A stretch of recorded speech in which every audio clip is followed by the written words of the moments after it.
आपको यह बता दें कि 2027 चुनाव से पहले एक बड़ी खबर आपको बता देते हैं। एक और बीजेपी ने हारी सीटों पर अपना प्लान तैयार कर लिया है, तो वहीं कांग्रेस ने पिछड़े वर्ग में पैठ बनाने के लिए मैदान पर उतर आई है।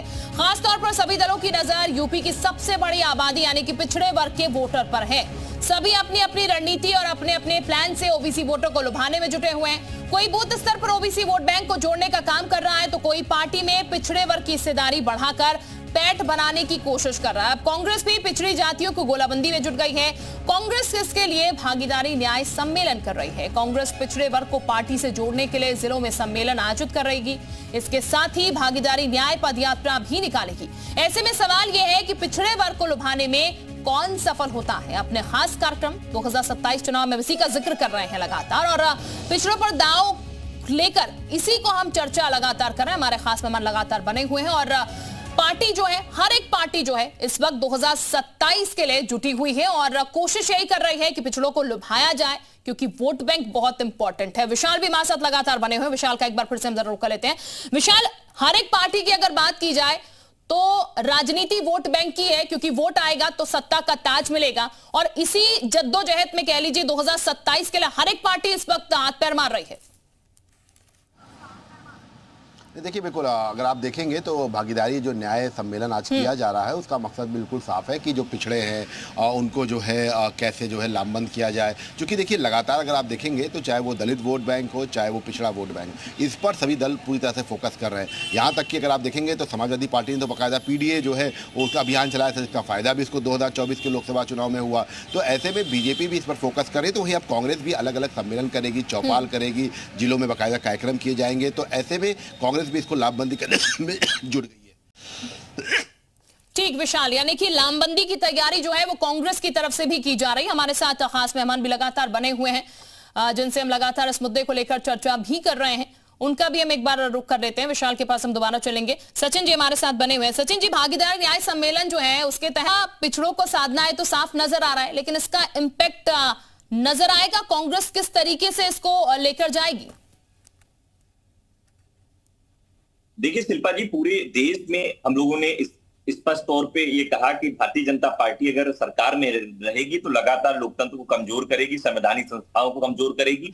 इसी का कहीं ना कहीं जीता जाता सबूत है कि जब पार्लियामेंट में 90 पद निकलते हैं, जब वहां पे सचिवों की नियुक्ति होती है तो उसमें पिछड़ों के सिर्फ 3 पद होते हैं। तो अगर पार्लियामेंट जैसी संस्था में अगर इस तरह की चीजें हो रही हैं तो देश के अन्य संस्थाओं में क्या हो रहा होगा, वह विश्वविद्यालय में क्या हो रहा होगा, सरकारी नौकरी है उसमें क्या हो रहा होगा। तो इससे स्पष्ट है कहीं ना कहीं पिछड़ों को उनका हक मारा जा रहा है, दलितों को उनका हक मारा जा रहा है। इसलिए हम लोगों ने ये पूरा एक कार्यक्रम डिजाइन किया, भागीदारी न्याय सम्मेलन, जिसमें पिछड़ों के हक रोकों की बात हम लोग करेंगे। विश्वविद्यालय में जाएंगे, में जाति जनगणना की बात होगी, जो 50% जो आरक्षण की बात है उसको तोड़ने की बात की जाएगी, कि कहीं ना कहीं जो पिछड़ों को एक्चुअल जो हक है, क्योंकि वो मिल नहीं पा रहा है। इस वजह से ये पूरा एक प्लान है। प्रधानमंत्री जी 2014 में आए थे, उन्होंने खुद कहा था कि मैं पिछड़ी जाति का हूं। जब पिछड़ी जाति का हो करके उन्होंने सरकार बना ली, वोट पा लिया, लेकिन पिछड़ों के लिए क्या किया उन्होंने, ये भी बताने का विषय होना चाहिए। हाँ, दीपक जी हैं, अभी दलितों की बात कर रहे थे। मैं कहना चाहता हूं कि अगर बाबा साहब का अगर कोई सपना पूरा करने का काम कर रहा है तो राहुल गांधी जी कर रहे हैं। लगातार दलितों की, वंचितों की, शोषितों की आवाज उठाते हैं। दलितों पर आक्रमण आपकी सरकार करती है तो हमारा नेता सबसे पहले पहुंचते हैं, उनको न्याय दिलाने के लिए पहुंचते हैं। और आप लोगों ने सबसे ज्यादा उनका विरोध किया है, संविधान का विरोध किया है, आरक्षण का विरोध किया है, मनुस्मृति लाने की बात आप लोग करते हैं। सचिन जी, लेकिन बीजेपी तो कहती है ना कि अगर कांग्रेस की बात की जाए तो पार्टी में ही वो हिस्सेदारी नहीं दिखती, पर समाज में हिस्सेदारी कैसे दी जाएगी? बीजेपी तो दावा कर रही है 35% ओबीसी जिला अध्यक्ष बनाए जाएंगे और ओबीसी वर्ग की महिलाओं को हिस्सेदारी दी जाएगी। वो तो कहते हैं आपकी पार्टी में जब ये चीज नहीं दिख रही तो समाज में आप कैसे ये चीज दिखाएंगे? शिल्पा जी, अहमदाबाद में हम लोगों का जो अधिवेशन हुआ उसमें स्पष्ट तौर पे कहा गया कि हम लोग क्राइटेरिया तय करेंगे जहां पे दलितों को, महिलाओं को, पिछड़ों को हम लोग बड़े पदों पर लेकर के आएंगे। आपने देखा होगा जो कांग्रेस पार्टी की नई राष्ट्रीय सचिव की टीम आई, उसमें सबसे ज्यादा दलित, पिछड़े और वंचित समाज के लोगों को, आदिवासी समाज के लोगों को बनाया गया, उनको प्रमुख दीपक जी, जो बात सचिन जी कह रहे हैं हिस्सेदारी आप नहीं दे रहे हैं, हालांकि वो कह रहे हैं वो तो इस पर काम करेंगे, लेकिन बीजेपी पर आरोप लगा रहे हैं, कांग्रेस पार्टी की तरफ से आरोप लग रहे हैं कि आप लोग पिछड़ों के लिए काम नहीं कर रहे हैं, वो हिस्सेदारी पिछड़ों को नहीं दे पा रहे हैं। सबसे ज्यादा अगर पिछड़ों की बात करो चाहे पिछला आयोग समिति की बात हो, आयोग की बात हो, चाहे उनके नेतृत्व की बात हो, चाहे आरक्षण की बात हो, उसका समर्थन अगर किसी ने किया है तो भारतीय जनता पार्टी ने किया है। और आज अगर सचिन भाई कह रहे हैं कि बाबा साहब का सम्मान राहुल गांधी जी ने किया है और भारतीय जनता पार्टी, और मैं कहता हूँ कि सबसे ज्यादा अपमान अगर बाबा साहब का किसी ने किया है तो कांग्रेस पार्टी ने किया है, जिनको सदन में बेइज्जत करने का काम किया, जिनको भारत रत्न खुद ना दे, उनको ना दे करके खुद भारत रत्न लेने का काम किया। ये वह कांग्रेस पार्टी और देश के प्रधानमंत्री जी ने ये साबित कर दिया, पंचतीर्थ बना करके बाबा साहब के बड़े बड़े स्थानों को सुदृढ़ करके। दीपक जी, कांग्रेस पार्टी ने उस समय की स्थितियों में स्पष्ट तौर पे बाबा साहब के संविधान निर्माता थे, उनको उस कमेटी का अध्यक्ष बनाने का काम किया, उनको सबसे पहला कानून मंत्री बनाने के लिए काम किया। आप लोगों ने लगातार लोकतंत्र को कमजोर किया, संविधान को कमजोर किया। आप लोग किस मुंह से बाबा साहब का नाम लेते हैं? आप लोग लगातार दलितों पर आक्रमण कर रहे हैं, दलितों पर अत्याचार कर रहे हैं, और बात आप बाबा साहब की कर रहे हैं। अरे किस मुंह से आप लोग बात कर रहे हैं? आप बताइए। गरीबी हटाएगी, गरीबी तो नहीं हटाई मगर गरीबों को ही हटा दिया। तो गरीबों को हटाने का काम कांग्रेस पार्टी ने किया है। तो जब आप सम्मेलन में जाएंगे, जनता के पास जाएंगे, तो जनता आपको बताएगी पूरे देश के प्रधानमंत्री आदरणीय नरेंद्र मोदी जी द्वारा बनाया हुआ आवास है, या आपके द्वारा बनाया हुआ नहीं है। ये बड़ी सड़कें बनाए हुए देश के प्रधानमंत्री आदरणीय नरेंद्र मोदी जी द्वारा है। जो 5 वर्षों तक कांग्रेस को उन योजनाओं को देना चाहिए जो देश की जनता को मूलभूत सुविधाओं को देना चाहिए। देखिए शिल्पी जी, किसी के लिए कोई जात, कोई कास्ट, कोई समाज महत्वपूर्ण नहीं रहता। अगर जिस तरीके से आप सबसे महत्वपूर्ण बड़ा विषय है उसकी मूलभूत सुविधाएं, जो मूलभूत सुविधाएं वो जनता को मिलना चाहिए। अच्छी सड़क मिलनी चाहिए, अच्छी बिजली मिलनी चाहिए, अच्छे मकान मिलने चाहिए। आप सरकार उस पर काम करने का कार्य कर रही है।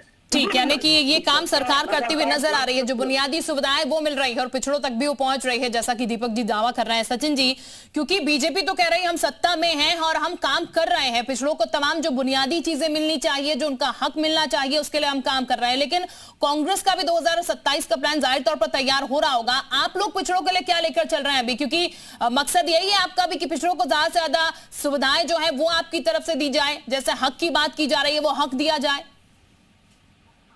देखिए शिल्पा जी, सबसे बड़ा मुद्दा है जाति जनगणना। जाति जनगणना जिस दिन हो जाएगी उस दिन एक्चुअल देश का एक्सरे हो जाएगा। उसमें स्पष्ट तौर पे जो पिछड़े हैं, दलित हैं, उनकी भागीदारी तय हो जाएगी। क्योंकि जो मान्यवर कांसीराम साहब का भी मिशन था कि जिसकी जितनी हिस्सेदारी उसकी उतनी भागीदारी, तो आज कांग्रेस पार्टी भी उसी पैटर्न पे आगे बढ़ाने का काम कर रही है कि जिसकी जितनी हिस्सेदारी उसकी उतनी भागीदारी हो। ये नहीं कि हर जगह कोई भी पद निकले उसमें ना दलितों का हक हो, ना पिछड़ों का हक हो, ना आदिवासियों का हक हो। एक सिर्फ और सिर्फ ये लोग कहीं ना कहीं मैनिपुलेटिंग करने का काम कर रहे हैं। सचिन जी वापस आपके पास लौटूंगी। चंचल यादव जी इस वक्त फोन लाइन पर हमारे साथ जुड़ चुके हैं, सफल वक्ता। बहुत स्वागत चंचल जी आपका जीत प्रदेश उत्तराखंड पर। सचिन जी लौट रही मैं आपके पास। चंचल जी, लगातार जिक्र हो रहा है 2027 को लेकर, और 27 को लेकर निश्चित तौर पर समाजवादी पार्टी का भी प्लान तैयार हो गया। पिछड़ों को आप किस तरीके से हक दिलाने की बात कर रहे हैं? क्योंकि बीजेपी जो सत्ता में है वो तो कह रही है कि हम लगातार पिछड़ों के लिए काम कर रहे हैं, और जो हक पिछली पार्टियों में नहीं मिला, चाहे वो कांग्रेस हो चाहे वो समाजवादी पार्टी हो, वो हक हम दे रहे हैं। और देखिए, जहां तक बात है भारतीय जनता पार्टी के बारे में, हर कोई जानता है भारतीय जनता पार्टी के लोग केवल जुमलेबाजी, झांसेबाजी करते हैं। इनके पास कोई एजेंडा नहीं है, इनके पास कोई डेवलपमेंट का कोई मॉडल नहीं है। अगर मैं पूछूं आज के समय इतना त्राहिमाम मचा है, गर्मी से इतने लोग परेशान हैं, इतने ज्यादा लोगों को अस्पतालों की जरूरत है, लेकिन अस्पताल में बेड नहीं है, स्टेशन नहीं मिल पा रहा है। ऐसा कोई दिन नहीं है लोहिया, पीजीआई, केजीएमसी में जहां सैकड़ों लोगों को बेड न मिलने की वजह से मौतें हो रही हैं।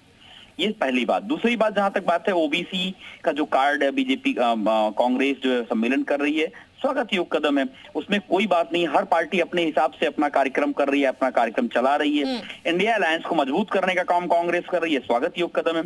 जहां तक बात समाजवादी पार्टी की है, हम लोग जो है जमीनी हकीकत पर काम कर रहे हैं। हम लोग जो है पिछड़ा, दलित, अल्पसंख्यक, अगड़ा में जो गरीब है, उन सबकी लड़ाई, उन सबके लिए लगातार हमारे नेता, हमारे राष्ट्रीय अध्यक्ष जी लगातार मुखरता से उनके प्रमुख मुद्दों को, जनमानस के मुद्दों को उठा रहे हैं। जिस तरीके से बीजेपी की विदेश नीति, जिस तरीके से बीजेपी जो नेशनल लेवल पे बहुत बड़ा फेलियर है, ये जग जाहिर हो चुका है। उत्तर प्रदेश में आदरणीय मुख्यमंत्री से प्रदेश संभल नहीं रहा है। आए दिन ऐसा कोई जिला नहीं है जहां पर बड़ी घटनाएं ना हो रही हों। आप उत्तर प्रदेश महिला अपराध में नंबर 1 है, कस्टोडियल डेथ में नंबर 1 है, और भेदभावपूर्ण व्यवहार करने में नंबर 1 है। मैं आपको बता दूं कि उत्तर प्रदेश के भाजपा के बहुत बड़े मंत्री रहे मोती सिंह जी, उन्होंने कहा कि मेरे राजनीतिक इतिहास की सबसे भ्रष्ट कोई सरकार है तो बीजेपी सरकार है, योगी सरकार है। उन्होंने खुद कहा, और ऐसे कई सारे बयान बीजेपी के नेताओं के द्वारा भी आ रहे हैं। विपक्ष तो लगातार इस मुद्दे को लगातार उठा ही रहा है, लेकिन एक बात समझने की जरूरत है। ठीक, चंचल जी, जो आरोप आप लगा रहे हैं यही आरोप बीजेपी भी लगाती हुई नजर आ रही है, और बीजेपी भी यही कहती है कि जिस तरीके से गुंडागर्दी समाजवादी पार्टी के राज में थी, वो गुंडागर्दी हमने समाप्त कर दी है। बहरहाल बहुत शुक्रिया चंचल जी आपका, सचिन जी आपका भी बहुत शुक्रिया, दीपक जी आपका भी बहुत शुक्रिया चर्चा में जुड़ने के लिए। हमारे सहयोगी विशाल भी हमारे साथ बने हुए थे, बहुत शुक्रिया आपका भी। और इसी के साथ इस खास बुलेटिन में फिलहाल इतना है।